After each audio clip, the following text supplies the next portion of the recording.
राजकुमारी ने ऐसी क्या शर्त रखी थी जिसे ना बताने पर राजकुमारों के सिर कटवा दिए जाते थे, और क्या छिपा था गुल और सरोवर के पीछे का रहस्य? आइए जानते हैं इस कहानी के माध्यम से। एक समय की बात है कि नदी किनारे एक पेड़ पर एक तोते और मैना का जोड़ा रहता था। तोता अपनी पत्नी मैना से बहुत प्रेम करता था और उसकी हर इच्छा पूरी करने का प्रयास करता था। तोता शांत और सीधा साधा स्वभाव का था, जबकि मैना बहुत ही चालाक थी। एक दिन मैना ने तोते से कहा, हे स्वामी, प्रतिदिन एक जैसा भोजन खाते खाते मेरा मन ऊब गया है। आज आप कुछ स्वादिष्ट और अच्छा भोजन लाएं। पत्नी की बात मानकर तोता भोजन की तलाश में जंगल की ओर निकल पड़ा। बहुत समय तक खोजने के बाद भी उसे कुछ विशेष नहीं मिला। थक कर वह तालाब के किनारे बैठ गया और सोचने लगा कि आखिर अपनी पत्नी के लिए क्या लेकर जाए। तभी वहां एक कौवा उड़कर आया। उसने उदास बैठे तोते को देखा और पूछा, मित्र, तुम इतने उदास क्यों बैठे हो? तोते ने सारी बात कौवे को बताई। उसकी बात सुनकर कौवा अपने घर गया और वहां से अनाज और दाने लाकर तोते को दिए। कौवे ने कहा, मित्र, ये अनाज और दाने बहुत अच्छे और स्वादिष्ट हैं, इन्हें अपनी पत्नी को दे दो। ये सुनकर तोता बहुत प्रसन्न हुआ और बोला, मित्र, मैं तुम्हारा यह उपकार कभी नहीं भूलूंगा। तोता अनाज और दाने लेकर अपने घर लौटने लगा। रास्ते में उसने झाड़ियों से कुछ आवाज सुनी। पास जाकर देखा तो वह चौंक गया। उसकी पत्नी मैना किसी दूसरे तोते से हंस हंस कर बातें कर रही थी। तोता चुपचाप घर लौट आया। जब मैना वापस आई तो तोते ने पूछा, तुम कहाँ गई थी? मैं कब से तुम्हारी प्रतीक्षा कर रहा हूँ। मैना बोली, स्वामी, मैं अपनी एक सहेली से मिलने गई थी।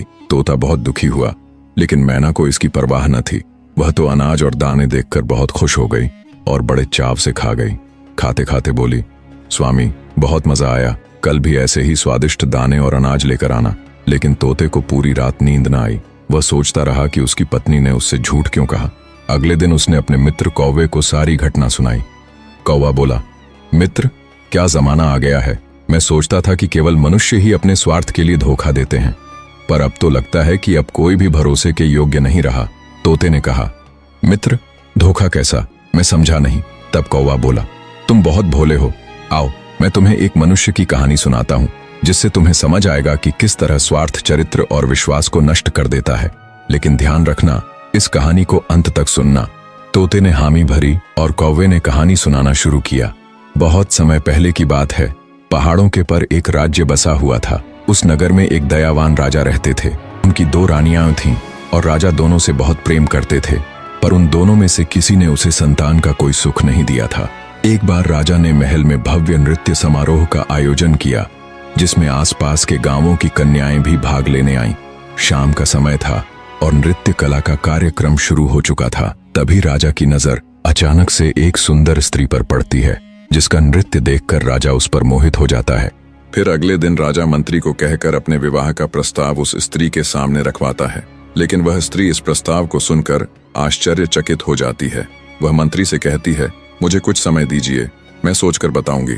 फिर अगले दिन वह स्त्री पत्र पर हाँ लिखकर राजा के पास भिजवा देती है और कुछ दिनों के बाद ही राजा उस स्त्री से विवाह कर लेता है। इस तरह अब राजा की 3 रानियां हो जाती हैं। कुछ सालों बाद उस रानी के 3 पुत्र होते हैं। राजा 3 पुत्र पाकर बहुत खुश था। धीरे धीरे समय बीतता गया और राजा के 3 पुत्र बड़े हो गए। राजा महाराजाओं को जंगल में शिकार खेलने का शौक हुआ करता था। तो एक दिन राजा का बड़ा बेटा अपने घोड़े पर सवार होकर जंगल में शिकार करने के लिए गया। जंगल में शिकार करते करते पूरा दिन बीत गया, परंतु उसके हाथ एक भी शिकार नहीं लगा। थक हार कर वह घर लौटने लगा। लेकिन तभी अचानक घने जंगल से एक पागल सा दिखने वाला आदमी बाहर आया। उसने बहुत अजीब से फटे पुराने कपड़े पहन रखे थे और उसका व्यवहार भी असामान्य लग रहा था। वह भोजन की तलाश में इधर उधर भटक रहा था। उसके कंधे पर एक तोता बैठा हुआ था। उस व्यक्ति और तोते के बीच बहुत गहरी दोस्ती थी, क्योंकि वही तोता अब उसका एकमात्र सहारा था। राजकुमार उस पागल से दिखने वाले व्यक्ति के पास गया और उससे बोला, आप कौन हैं और इस जंगल में क्यों भटक रहे हैं? लेकिन वह पागल व्यक्ति कुछ नहीं बोला, क्योंकि वह बहुत भूखा था और भोजन की तलाश में था। इतने में राजकुमार ने अपने थैले से कुछ लड्डू निकालकर उसे दे दिए। पागल व्यक्ति लड्डू देखते ही लपक कर खाने लगा। इतने में राजकुमार ने फिर पूछा, आखिर तुम कौन हो? इस घने जंगल में अकेले क्यों भटक रहे हो? तुम्हारा परिवार कहाँ है? ये सुनते ही उस पागल व्यक्ति के हाथ से लड्डू गिर गया और उसकी आंखों से आंसू बह निकले। वह फूट फूट कर रोने लगा। ये देखकर राजकुमार हैरान हुआ और पूछा, तुम रो क्यों रहे हो?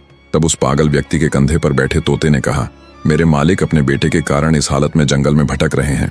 राजकुमार ने आश्चर्य से पूछा, ऐसा इनके साथ क्या हुआ था? तोता बोला, पास के नगर में एक बहुत सुंदर राजकुमारी रहती है जिसका पिता एक राजा है। वह अपनी बेटी का विवाह करना चाहता था और लड़की भी विवाह को तैयार थी, लेकिन उस लड़की की एक शर्त थी, वह उसी इंसान से विवाह करेगी जो उसके एक प्रश्न का सही उत्तर देगा, और यदि उत्तर न दे पाया तो उसका सिर कटवा दिया जाएगा। मेरे मालिक का एक पुत्र था जो उस राजकुमारी से विवाह करना चाहता था, लेकिन राजकुमारी के प्रश्न का उत्तर न दे पाने के कारण उसका सिर काट दिया गया। इसी सदमे से मेरे मालिक ने अपना मानसिक संतुलन खो दिया और इस हाल में आ गए। इतना तोते के बोलते ही वह पागल व्यक्ति वहां से चला गया। ये सारी बात सुनकर राजकुमार के दिल और दिमाग में उस राजकुमारी की बात गहराई से बैठ गई। महल की ओर लौटते समय भी पूरे रास्ते वही राजकुमारी उसके ख्यालों में घूमती रही। घर पहुंचकर रात में वह आराम से लेट तो गया, लेकिन सुबह उठने पर भी उसके मन में सिर्फ उसी राजकुमारी के विचार चल रहे थे। अंततः उससे रहा नहीं गया और वह घोड़ा निकालकर उस राजकुमारी के महल की ओर चल पड़ा। राजकुमार को बाहर जाता देख उसके माता पिता ने पूछा, बेटा कहाँ जा रहे हो? तब बड़ा राजकुमार कहता है कि हमारे पड़ोसी नगर में एक राजकुमारी रहती है और वह विवाह करना चाहती है, परंतु उस राजकुमारी का यह कहना है कि उसका एक प्रश्न है और जो कोई उसके प्रश्न का उत्तर दे देगा वह उससे विवाह कर लेगी, और जो उसके प्रश्न का उत्तर नहीं दे पाएगा उसका सिर कटवा दिया जाएगा। अब तक उसके चक्कर में कई लोग मारे जा चुके हैं। यह सुनकर राजकुमार के माता पिता ने उसे बहुत रोकने की कोशिश की, परंतु राजकुमार ने उनकी एक भी नहीं सुनी और राजकुमारी के महल की ओर निकल पड़ा। राजकुमारी के महल पर पहुंचते ही उसने राजकुमारी को देखा। वह अत्यंत सुंदरी थी। राजकुमार उसके रूप को देखता ही रह गया। राजकुमार ने राजकुमारी के पास अपने आने का कारण बताते हुए उससे विवाह का प्रस्ताव रख दिया। तो राजकुमारी कहने लगी कि मैं आपसे विवाह करने के लिए तैयार हूँ, परंतु आपको मेरे एक प्रश्न का उत्तर देना पड़ेगा, तभी मैं आपसे विवाह कर पाऊंगी, और यदि आप मेरे प्रश्न का उत्तर नहीं दे पाए तो आपका सिर कटवा दिया जाएगा। राजकुमार ने इस शर्त को स्वीकार कर लिया और बोला, राजकुमारी पूछिए, आपका क्या प्रश्न है? मैं आपके प्रश्न का उत्तर देने के लिए तैयार हूँ। फिर राजकुमारी अपना वह प्रश्न पूछती है जो अब तक वह कई लोगों से पूछती आ रही थी। जब राजकुमार ने प्रश्न सुना तो वह हैरान रह गया। उसे कोई उत्तर नहीं सूझा, और जब वह उत्तर नहीं दे पाया तो राजकुमार का सिर कटवा दिया गया। दोस्तों, आखिर ऐसा कौन सा प्रश्न था जो राजकुमारी पूछती थी, लेकिन कोई भी उसके प्रश्न का जवाब नहीं दे पाता था?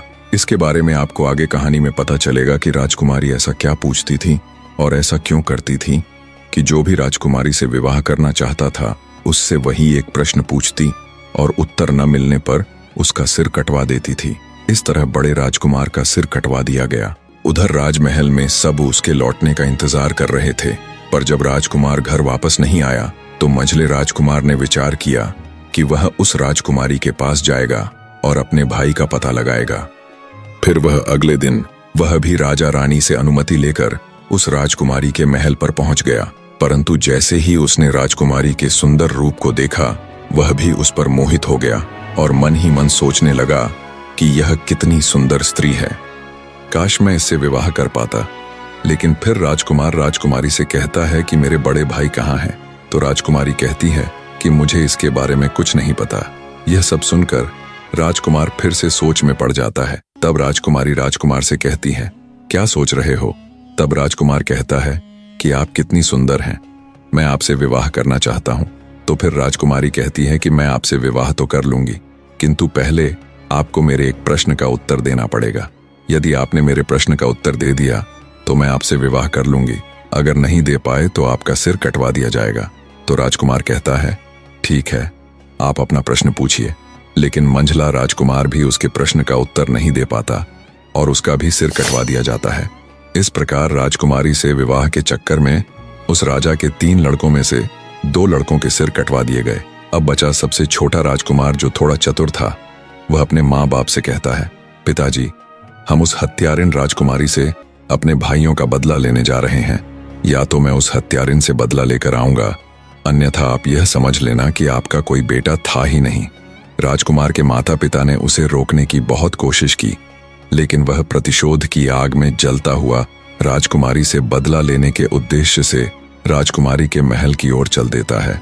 रास्ते में जाते जाते उस लड़के ने विचार किया कि जैसे मेरे भाई गए थे, अगर मैं भी वैसे ही गया तो मैं भी मारा जाऊंगा, लेकिन जाऊंगा तो जरूर। कुछ सोचने समझने के बाद उसने क्या किया, कि उसने राजकुमारी के महल से थोड़े पहले एक बगीचा देखा। वहां उसने अपने घोड़े को वहीं पर छोड़ दिया और उस बगीचे के अंदर चला गया। राजकुमारी वहां पर उस शांत वातावरण में विश्राम करने आया करती थी। उस बगीचे में एक सरोवर था और उस सरोवर के किनारे वह राजकुमार एक आम इंसान की वेशभूषा में खड़ा हो गया। जब राजकुमार सरोवर के किनारे खड़ा था, तभी राजकुमारी अपनी कुछ सहेलियों के साथ उसी बगीचे में आई। कुछ समय बाद राजकुमारी ने अपनी एक सहेली से कहा कि हमें पानी लाकर दो, हमें बहुत तेज प्यास लगी है। अब उस राजकुमारी की बात सुनकर उसकी एक सहेली हाथ में बर्तन लेकर उसी सरोवर पर जल लेने के लिए आती है, जिस सरोवर पर वह राजकुमार आम इंसान के रूप में पहले से ही खड़ा था। जब राजकुमारी की सहेली ने राजकुमार को देखा तो उसके रूप को देखकर वह मोहित हो गई। राजकुमारी की सहेली सरोवर से जल भरकर ले आई और राजकुमारी को पिलाया, फिर तुरंत लौटकर सरोवर के पास चली गई।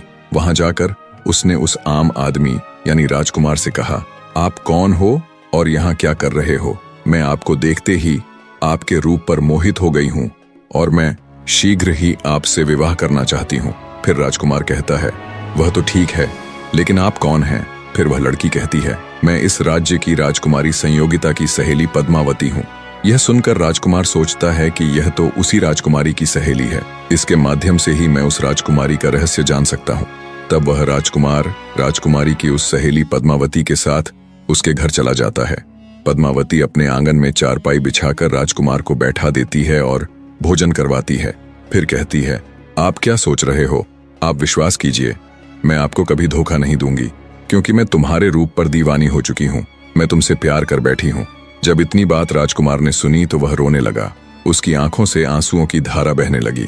वह कहने लगा, मैं सरोवर के किनारे इसलिए घूम रहा था क्योंकि तुम्हारी राजकुमारी इतनी हत्यारिन है कि उसने अब तक कई लोगों के सिर कटवा दिए हैं और उन्हीं में मेरे 2 भाई भी मारे गए हैं।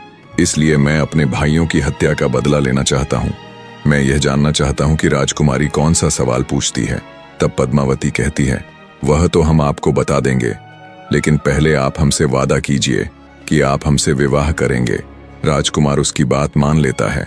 इस तरह पद्मावती ने एक तरफ तो राजकुमार से विवाह का वादा करवा लिया, वहीं दूसरी ओर उसे यह डर भी था कि अगर वह उसे राजकुमारी के पास जाने देगी तो पता नहीं वह वहां से लौटकर आएगा भी या नहीं।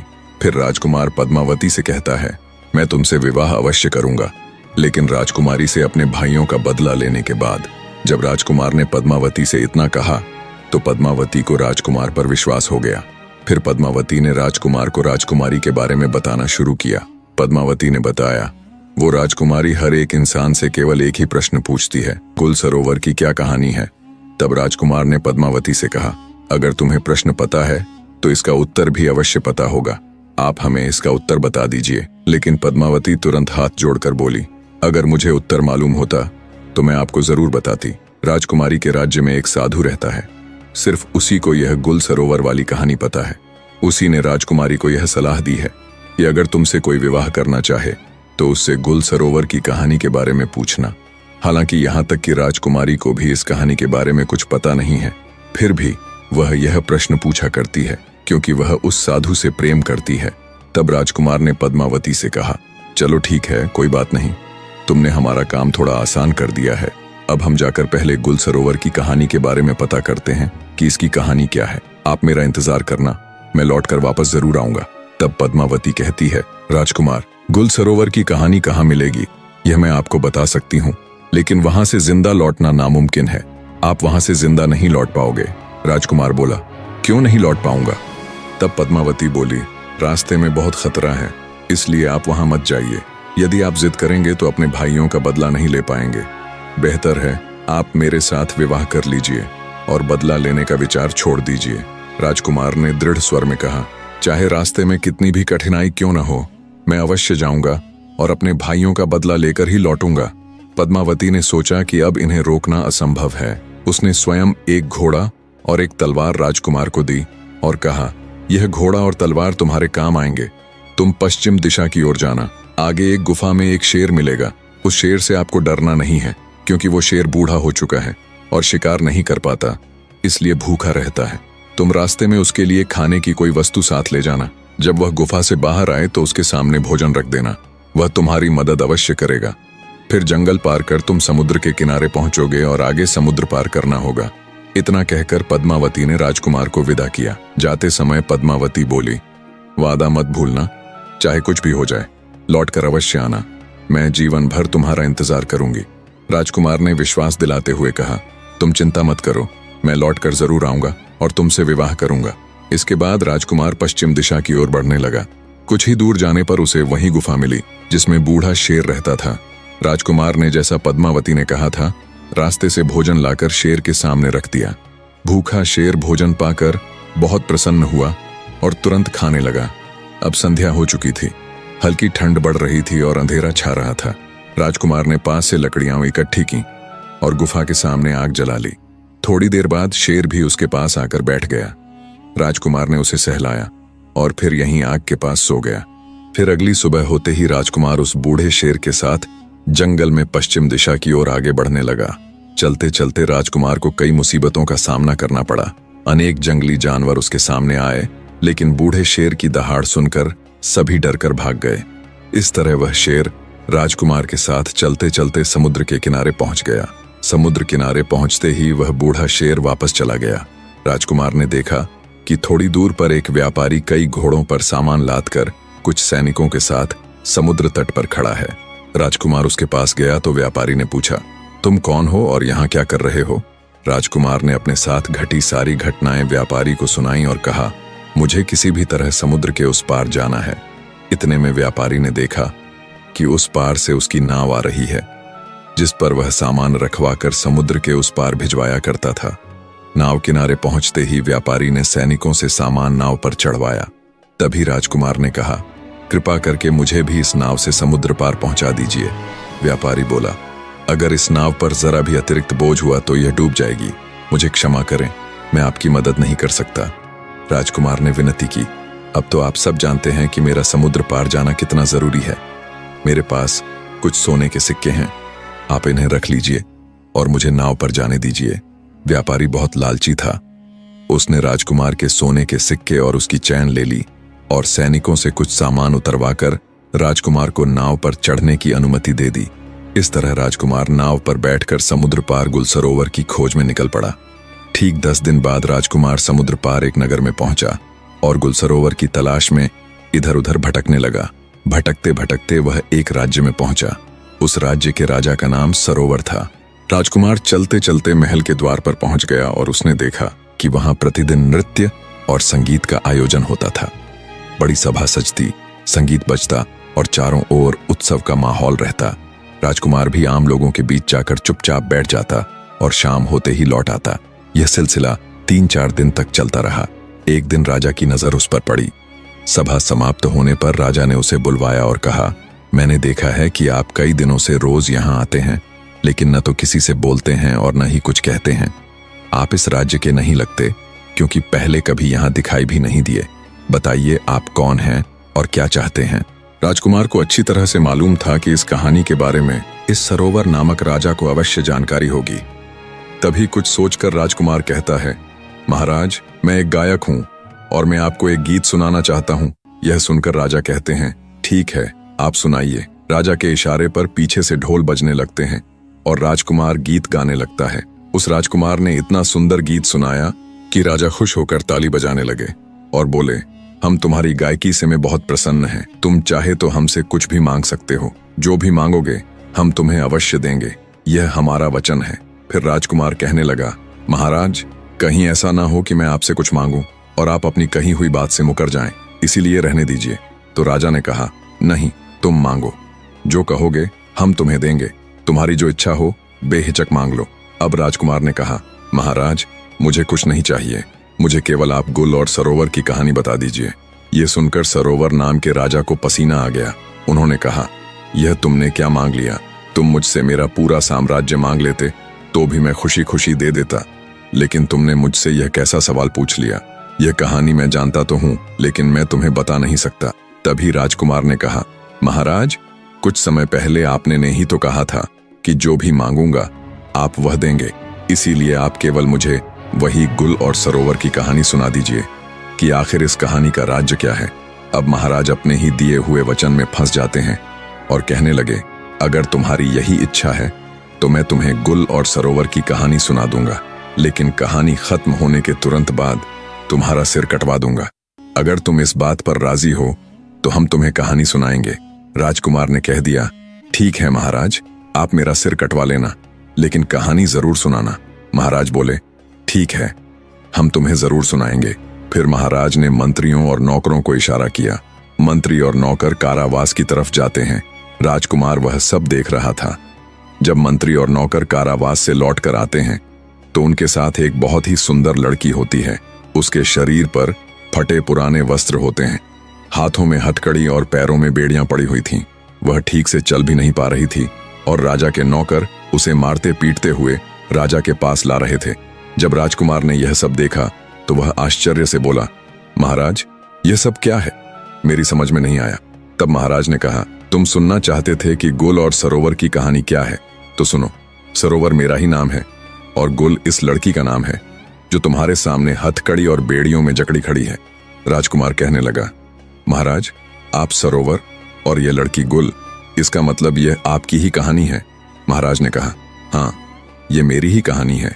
जब मैं नवयुवक था तब एक बार जंगल में शिकार खेलने के लिए गया था। वहां यह लड़की अपनी सहेलियों के साथ उसी जंगल के एक तालाब के किनारे बैठी हुई थी। उस दिन जब हम जंगल में घूमते घूमते तालाब के पास पहुंचे तो हमारी नजर इस लड़की पर पड़ी। इसे देखकर हम मोहित हो गए। इसने भी मुझे देखा तो यह भी मुझ पर मोहित हो गई। मैं इसके रूप का दीवाना हो गया।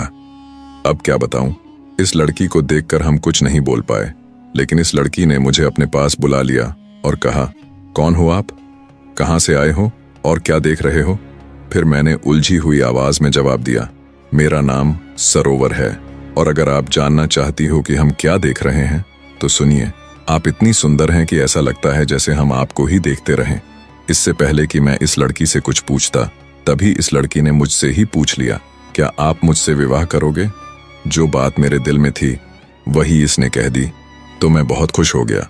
अब यह लड़की मुझे साथ लेकर अपने घर पहुंची और अपनी माँ से हट करके कहती है, हे माँ, मैं अगर विवाह करूंगी तो इसी के साथ करूंगी, अन्यथा मैं मर जाऊंगी। उसके माँ बाप ने बहुत समझाया, बेटा, इनके घर खानदान का कोई पता नहीं, कहाँ के रहने वाले हैं इसका कुछ पता नहीं है। उसकी माँ कहती है, एक अजनबी के साथ मैं तुम्हारा विवाह कैसे करा सकती हूँ? उस समय वह लड़की बार बार अपने माता पिता से विनती करने लगती है और खाना पीना तक छोड़ देती है। अब उसकी जिद के सामने उसके माता पिता मजबूर होकर उसका विवाह हमारे साथ कर देते हैं। जब इस लड़की का विवाह मेरे साथ हो गया तब विदा होकर यह मेरे साथ मेरे महल के लिए आ रही थी। रास्ते में यह बहुत प्रसन्न थी और मुझसे कह रही थी, मुझे मेरे मनचाहे पति मिले हैं, मैं खुद दुखी रह सकती हूँ लेकिन इन्हें कभी दुखी नहीं रहने दूंगी। मैं खुद संकट में रह सकती हूँ लेकिन इन पर कभी आंच नहीं आने दूंगी। मैं अपने पति से हमेशा लगाव बनाए रखूंगी। ऐसे ही करके हम अपने महल पहुंच गए। अब तो हम उसके प्यार में इतने पागल हो गए कि सब कुछ भूलते जा रहे थे। हम अपने राज्यकाज में बिल्कुल भी रुचि नहीं दे रहे थे। ऐसे ही कुछ दिनों तक चलता रहा, लेकिन कुछ दिनों के बाद जब घर लौटकर स्त्री के पास आते थे तो पता नहीं क्यों हमें बहुत जोर की नींद आ जाया करती थी और इतने में वह राजमहल से जंगल की ओर चल देती थी। उस दिन जब मेरी नींद खुली तो मैंने इस स्त्री को राजमहल से बाहर जाते हुए देखा। तो उस दिन मैं भी उसके पीछे पीछे छिपता छिपाता जाता हूँ और देखता हूँ कि वह स्त्री एक साधु के साथ बैठी हुई हंस हंस कर बातें कर रही है। इतना सब कुछ देखते ही मैं सोचने लगा कि पता नहीं यह उसका रोज का काम है या सिर्फ आज का। उसके बाद मैं चुपचाप वहां से वापस राजमहल में लौट आया। फिर राजकुमार ने उनसे पूछा, आगे क्या हुआ महाराज? तब महाराज ने राजकुमार से कहा, उस दिन मेरा पूरा दिन उसी के बारे में सोचते सोचते निकल गया और दूसरे दिन भी इन्हीं सब ख्यालों में संध्या हो गई। संध्या के समय भोजन बनाकर इसने मुझे खाने को दिया, लेकिन उस दिन मैंने जानबूझकर भोजन नहीं खाया।